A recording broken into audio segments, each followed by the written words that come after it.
Hello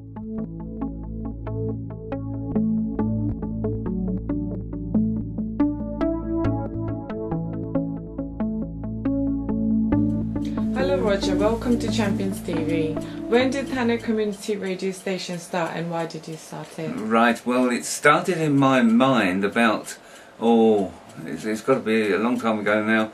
How long ago I was in Australia? It must be about 22, 23 years ago. And I was very fortunate to meet a group of people out there who wanted to get a community radio station going live to air. Back to England. I bought my first computer, and I really felt that the internet was going to offer the alternative to live to air radio in the future. I think it can be more directive. It has a lot of things going for it. I don't want to do a copy of Radio 1. It's not the purpose. I really want to be a community service where people can sort of come in, listen to what I've got on there, put their own stuff on there. In other words, the station will not run without other people putting information in, really. So, does that answer your question, madam? Did you have a particular audience in mind when you started the radio station? Yeah, anybody really that's a bit fed up with radio in its normal form. People that want to be informed, people that want to contribute. I mean, there's a lot of people out there. I mean, we talk about amateur photographers. There's a lot of people that love telling stories, love acting, love using sound. In fact, I just got a recording from a pub that was made with bands, with a band. A lovely recording. I mean, it's not highly polished, but it's good fun, you know, of a band. So yeah, I mean, I've got lots of ideas. One of the ideas I've got at the moment is that any company that will offer an old age pension or a service will get free publicity on our website. And a direct link to their website if they need to, with an interview about that thing. So it advertises people without them. I know that the station is growing. What are you working on at the moment? I'm working on just getting about 24 hours of material online at the moment. It's been very difficult because we've had to overcome all sorts of technical problems, and we think we've done that now.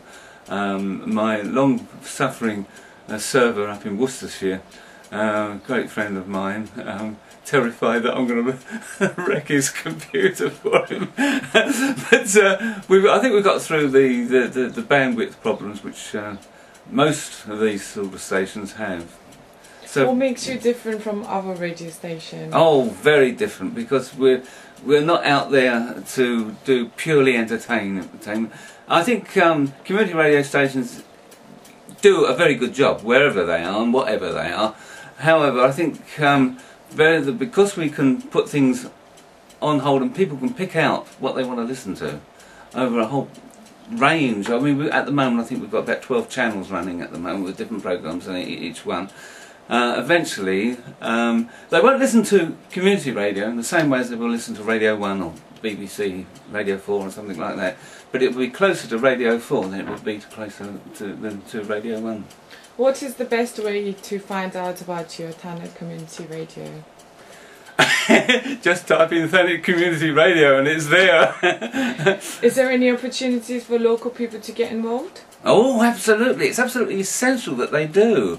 I mean, I've contacted one or two theatres, and the Tom Thumb Theatre, for instance, were delighted to do an interview for me, and they're going to be feeding me stuff over a period of time. But it's the ordinary man in the street that's got a history, something that he can talk about, and we will do the anybody, even people that come in and want to do presentations. I've trained them how to do it. I do all the editing, I do all the technical stuff, so all they've got to do is write the script out, really, and what they want to say. I mean, there's a friend of mine who was a Lancaster flight engineer during the war. I mean, he's got a lovely story to tell. And then there's another thing like Sunbeam Photos, for instance, which is one of the biggest companies, photographic companies in Thanet, or in the country, really. And very few people know about it anymore, and you know, and I just want to resurrect the story of how that started, because I worked for them for a while. If there was a message for your listeners, what would it be? Come and see us. talk to us, do anything. I mean, Champions TV also is on the same sort of wavelengths as us, and we're hoping to be working with them very closely.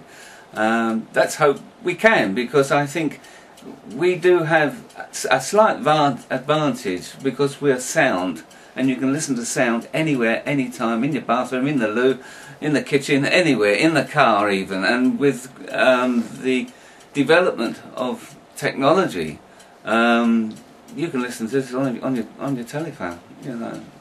Thank you very much, Roger, for Thank your you. time. It's been a pleasure talking to you. I hope so.